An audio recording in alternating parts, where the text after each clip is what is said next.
Hi everyone, welcome back to my channel Achieving Alpha and welcome back to another episode of Smart Money Analysis for today, that is 18th of June 2021. And the markets were crazily volatile today. There was both a bull trap as well as a bear trap, and at the end, it was just an operator game. So let's try to analyze the charts and data and try to understand what sort of action was there in the markets today. So first of all, let's have a look at the daily chart. So you can see that there is clear demand zone here, which is around 15,470. And I did tell you that it should take support around 20 EMA. And the 20 EMA for today happened to be around 15,570. Although Nifty breached that particular level, but again we saw some very good recovery. And you can see that almost all of the fall that we saw since morning was recovered very easily towards the end of the day. So if I talk about the intraday charts, so you will see that we opened basically almost a little bit gap up, but then we also saw some upward movement. So some of the peoples must have thought that this would be a breakout, but it turned out to be a fake one. Then you can see the fall for yourself. We almost made a low of 15,450, and from there you see the kind of recovery that we have seen. It's more than a 200 point recovery from the low. So this is crazy. The volatility is just too much, and this is heavily hard to trade market. But if at all someone would have shorted here, he would have made some really good money, and if at all someone would have longed here, he would have also made some very good money. So there is opportunity for both buyers as well as sellers. The only thing is your entry should be at the correct levels. And talking about Bank Nifty, so Bank Nifty 33,900 happened to be a very important support, and you can see that we have made an exact pinpoint low of that particular level. And again, this was a trap in Bank Nifty for both. Although one who must have entered at the right levels would have made some really good money in today's trading session. Let's talk about option chain. So let me go to option chain. Okay, this is the option chain. Let me switch this to Nifty and let's have a look at the OI change and only consider multiples of 100, since most of the activity happens on hundreds multiple. So first of all, you will see that this option chain was completely different in the first half of the day. Why? Because the first half there was immense call writing and almost negligible put writing. In fact, there was unwinding that we saw. But now you will see that the put writing and the call writing are kind of balanced. So you can see again some really good additions throughout the day on both sides. The thing is that each multiple of 100 looks out to have a decent call OI buildup, whereas that seems to be missing on the put side, because you will see that these numbers are multiples of 30, or basically these are in 30s, not multiples of 30, these are in 30s, and you will see that these numbers here are in 20s. The highest OI on the put side happens to be at 15,000, which is about 5.2 million, and here the highest one happens to be at 16,000, which is around 4.4 million.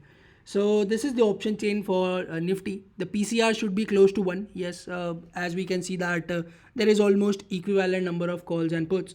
The max pain happens to be at 15,600. Let's have a look at the option chain for Bank Nifty. So Bank Nifty again, let's get the OI change. Yeah. So Bank Nifty again, you will see kind of equivalent addition on both call side as well as the put side. The highest OI here happens to be at 34,000, because Bank Nifty saw a very sharp recovery from 33,900. And here on the call side, this happens to be 35,000. So this has been a level which has been taken out multiple times, but still you will see that the highest OI happens to be at 35,000, and even at 36,000 there is some OI present. But this has been I think this has been a very long made position, because there is hardly any premium left here. So that's one thing. And yeah, let's have a look at the PCR and max pain. So the PCR is at 0.78, not oversold yet, and the max pain happens to be at 34,500. But Bank Nifty was still looking weak.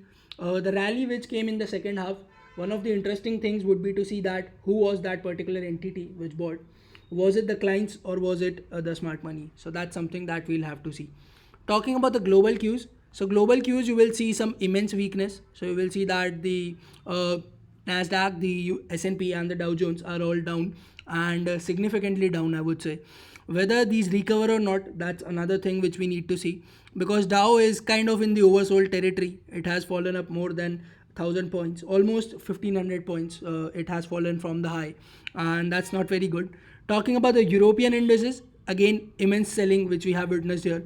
all of them are almost about 1.5% or more down. Just look at FTSE, it has even broken up a very important psychological support of 7,000.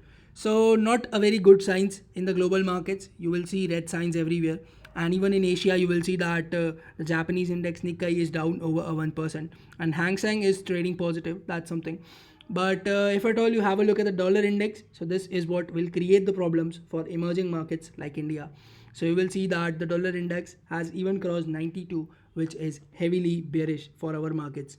Anyways, let's see. So Dow is looking weak, but it often happens that the futures are weak, and when the US markets open, these recover. Now this happens sometimes, but anything can happen, so we cannot say a lot of things unless the US markets open and trade all night, and from there we can probably know that what would be the directions ahead. That's one thing. Talking about the commodities, so there has been some sell off in crude oil. So after making a high of roughly about 74.5, you can see a decent sell off in crude oil. But basically 72 happens to be a very important support. As long as we are above 72, every opportunity or every dip will be bought in crude oil. And talking about the 10-year bond yield, so it's at 1.5, minor fall, not a lot of fall, but still if this continues to rise, then we will see problems in Nasdaq. That is something you need to be careful about. Let's have a look at the activity in the cash and in the derivatives data and try to understand what happened today. So these are the numbers in the cash market. Now that's a surprise that in spite the market falling so big, the FIIs have bought for more than 2600 crores in the cash market, and that's really too much of bullishness. Now whether this contains any block deals or not, I'm not aware because I haven't checked. I will need to check that. But basically this looks very bullish, and even the DIIs have bought today. So overall there has been a shopping of more than 3,000 crores, basically 3,000 crores in the cash market, and that is too much bullish. So the activity in cash market looks out to be bullish for the markets. Let's have a look at the derivatives data and try to understand the action there. As usual, let's begin with the FIIs. So the net long in index futures is down by 3%. Now you see that today both longs and shorts have been added, but the quantity added in shorts happens to be more than that in the longs. So I would call this bearish. So the data in index futures looks out to be bearish. Talking about stock futures, again some reduction in the net long in stock futures. So you will see that there is both long unwinding plus some short covering, but the long unwinding happens to be almost 10 times of this short covering, and therefore you will see a fall in this particular number. Talking about the options activity, so you will see that the call longs have increased by 7% or about 16,000 new contracts added. The put longs have increased by 14%, so almost double, or in absolute terms this is more than double. Talking about the call shorts, so the call shorts have increased by 24% and the put shorts have increased by 32%. So what can we conclude from here? You will see that overall in puts there is a net buying, because you will see that this is 43,000 puts bought and 40,000 puts sold. So there is an overall buying in the puts, so this is bearish, and there is an overall selling in the calls, so this is also bearish. So there is call selling plus put buying. So the options data is bearish, the futures data is bearish, and the index futures data is also bearish from FII. So although we see a very healthy number in the cash market, and assuming there are no block deals of course, and apart from that we can see that there is negative data in the derivatives by the FII. Let's talk about the data for pro desks and retail traders. So you will see that since the last 3 days the net long in index futures has been increasing for the pro desks. So you will again see that there is a sharp rise of 5.8% in the index futures. So you will see a long addition plus some short covering, and that's what you have been observing for the last 3 days. So this is positive in index futures from pros, and it could be a possibility that the recovery that you saw in second half might be because of this particular number. Anyways, talking about stock futures, so again negative data, a reduction by 0.8%. So this is long unwinding plus fresh short buildup. So stock futures is negative, index futures is positive. Let's talk about the options activity from pro desks. So first of all, you will see that the call longs have increased by 33.3%, and the put longs have increased by almost 28.78%. You see that the puts bought are more than the calls, but the call shorts have increased by roughly about 0.2%, and the put shorts have increased, 20%. This is not 0.2, this is 20%, and the put shorts have increased by almost 22.32%. So overall, you will see that there is a net buying in puts, and this happens to be roughly around 17k difference in these two, And talking about the call shorts and the call long, so there is a net buying in calls. So this is almost equivalent difference if you consider the two. So this is pretty much neutral from the options data from pros. So again, to sum it up, the options data is neutral, and the index futures data is positive, and stock futures is negative. Let's talk about the retail traders.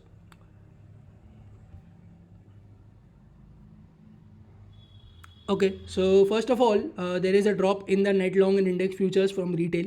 So you can see long unwinding plus basically short covering as well. But you will see that the long unwinding happens to be more. Therefore, there is a reduction. So this looks out to be bearish to me. Talking about the stock futures, so again, this is humongous addition today. So this is positive. But again, huge short covering is what is because of this. We can see that the net long has increased by 1.76%. So there is long unwinding, there is short covering, but the short covering happens to be almost 3 times than that of long unwinding. So that is something. But overall, the data in stock futures still looks out to be positive. Talking about the activity in options, so options, you will see that the call longs have increased by 33%, the put longs have increased by 29.5%, the call shorts by 32.5%, and the put shorts by 23.8%. So what can we decipher out of this particular data? First of all, the call longs and the call shorts happen to be almost equivalent. So this is neutral in the calls. Talking about the puts, so the put shorts happen to be more than that of put longs. So here you can see that the options data is looking mildly bullish from the retail. So to sum it up, the options data for retail is mildly bullish. The index futures is bearish, and the stock futures is again bullish. So this is our analysis for today. There will be a lot of traps, and the volatility would be high since this is the last week and it is a monthly expiry. So be cautious and trade safely. And yeah, this is it for analysis then. I hope you enjoyed this particular video. If you did, please consider pressing the like button. And if you're new here and coming here for the first time, subscribe to this channel for more such content. Thank you so much for sticking around till the end. Have a good day. Take care and bye bye.